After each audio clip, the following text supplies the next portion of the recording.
ये ऐसे है कि वो जो बातें कह रहे हैं सिर्फ राजनीतिक मकसद के साथ कह रहे हैं और राजनीतिक मकसद की दृष्टि से वो कुछ हासिल करने की कोशिश कर रहे हैं, लेकिन वस्तुस्थिति आपके सामने है। जब रात को 11 साढ़े 11 बजे हमको जानकारी मिली और हमें इस दिशा में पुष्टि होती दिख रही थी कि ये पेपर लीक हुआ है, रात को ही हमने आदेश दिए FIR लॉन्च करने के और उसके पश्चात सुबह 9 बजे SIT कॉन्स्टिट्यूट करने के आदेश दे दिए। 9:30 बजे मैंने जो कांस्टेबल की भर्ती का जो पेपर लीक जिसका जिक्र आया था रिटन टेस्ट का, उसको रद्द करने का निर्णय कर दिया, उसको घोषणा कर दी।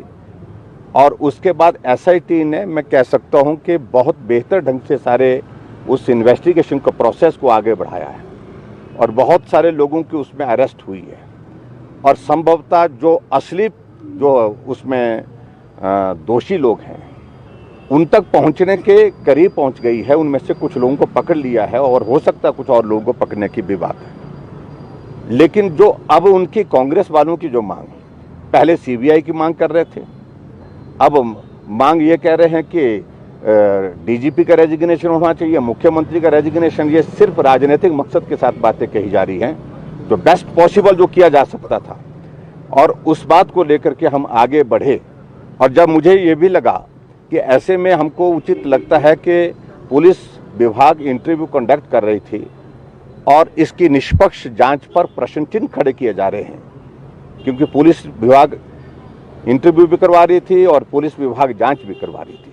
ये दो चीज़ें साइमल्टेनियसली जो है वो करने पर प्रश्न चिन्ह जब खड़े हुए तो मैंने तय किया कि इसकी जांच CBI से होनी चाहिए। यही कांग्रेस के लोग कह रहे थे कि CBI की जांच होनी चाहिए, तो हमने CBI की जांच के आदेश किए। अब कह रहे हैं कि जुडिशियल जो है हाई कोर्ट के जज से होना चाहिए। ऐसे देखिए, इन सारी चीज़ों का इस तरह से कोई अंत नहीं होगा। हम सही मायने में पारदर्शिता के साथ इस जांच को एक मुकाम तक पहुंचाएंगे और जो दोषी होंगे वो जेल की सलाखों के पीछे होंगे।